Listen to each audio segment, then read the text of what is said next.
Ada satu orang di antara kita mungkin tahajudnya 10 rakaat setiap malam, duhanya 12 rakaat setiap pagi, baca Qur'annya one day one juz, satu hari satu juz, malamnya one night one juz, satu malam satu juz.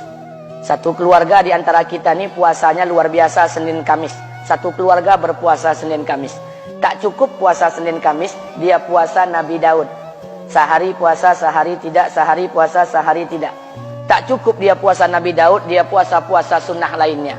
Istrinya nutup aurat dengan sempurna, pakai nikob, pakai cadar, pakai purda, pakai manset, pakai kos kaki. Suaminya 5 waktu ke masjid tak tertinggal takbiratul ula. Anak-anaknya di pondok pesantren hafiz dan hafizah. Tiap pagi berinfak, tak pernah menggunjing orang. Quran terjaga, aurat terjaga, tahajud terjaga, 5 waktu terjaga, duha terjaga, Quran terjaga, puasa terjaga. Sempurna satu keluarga nih, amalnya. Tapi sudah 8 tahun dia tak tengok ayah ibunya. Sudah bertahun-tahun dia tak nyapa kedua orang tuanya. Sudah bertahun-tahun dia tak berhubungan baik dengan ayah ibunya. Sudah berminggu-minggu dia berkelahi dengan ayah ibunya. Sudah berhari-hari dia bermusuhan dengan kedua orang tuanya. Maka anak seperti ini, seluruh amal yang mereka kerjakan tertolak di sisi Allah Subhanahu wa taala, tidak akan diterima Allah. Sebaliknya, kalau ada di antara kita hari ini yang pandai melayani ayah ibunya, tidak ada uang ayah ibu dia kasih uang, tak ada rumah ayah ibu dia buatkan rumah, sakit ayah ibu dia bawa ke rumah sakit, dirawat ayah ibunya dia jaga, kotoran ayah ibunya dia bersihkan pakai tangannya sendiri. Ada di antara kita hari ini yang membersihkan kotoran ayah ibunya lebih dia nikmati daripada makanan yang ia sukai. Begitu luar biasanya dia melayani ayah ibunya. Tapi dia tinggalkan sholat, dia injak-injak perintah Allah, dia tinggalkan perintah Allah dengan mutlak. Maka kebaikan satu orang anak ini kepada ayah ibunya seluruhnya tidak diterima Allah Subhanahu wa taala. Atau jangan-jangan inilah yang menjadi penyebab amal kita tak diterima Allah. Atau jangan-jangan inilah yang menjadi penyebab amal kita tertolak di sisi Allah. Kita sholat juga, kita sujud juga, kita puasa juga, kita ngaji juga, kita dengarkan ceramah juga.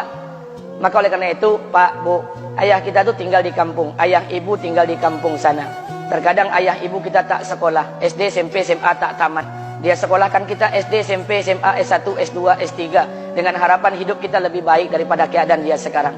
Tapi apa yang membuat kita jarang untuk menjenguk mereka?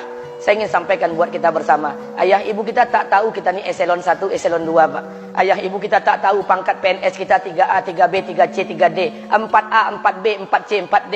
Ayah ibu kita tak tahu kita ni public figure. Ayah ibu kita tak tahu dan tak mau tahu. Yang dia tahu kita ni anaknya.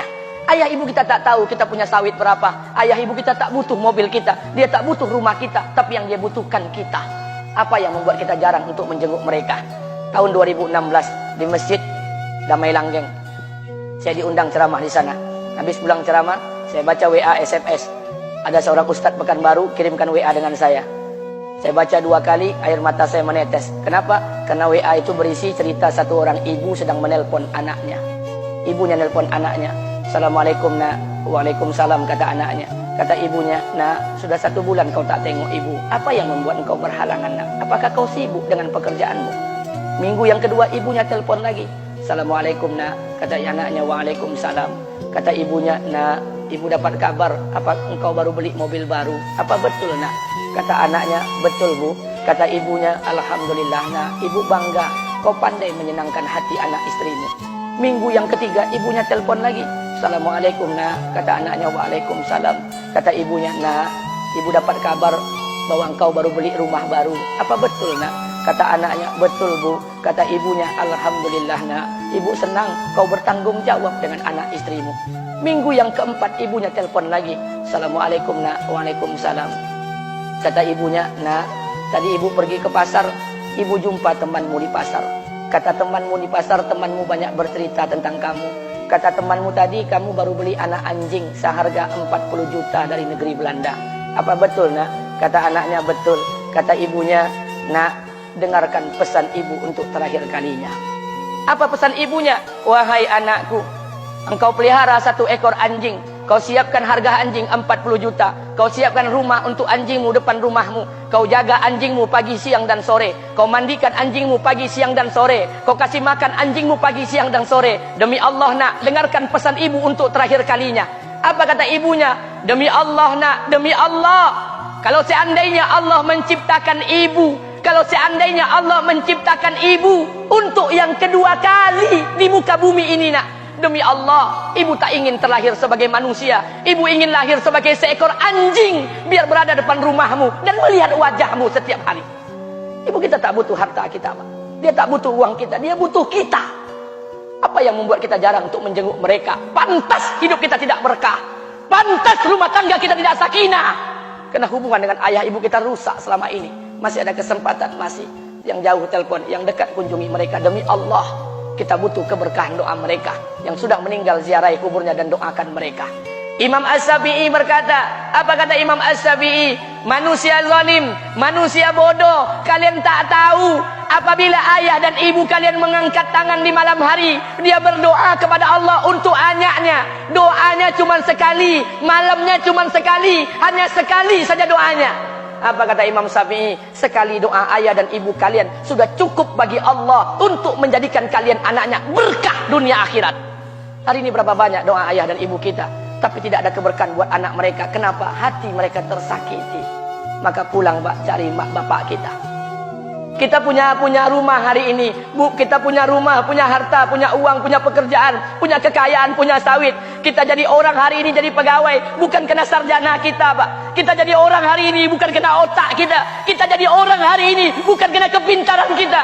Kita jadi orang hari ini jangan-jangan kena keberkahan doa ayah dan ibu kita yang tak pandai tulis baca di kampung sana. Cari mak bapak kita, Pak. Demi Allah, kita butuh keberkahan doa mereka.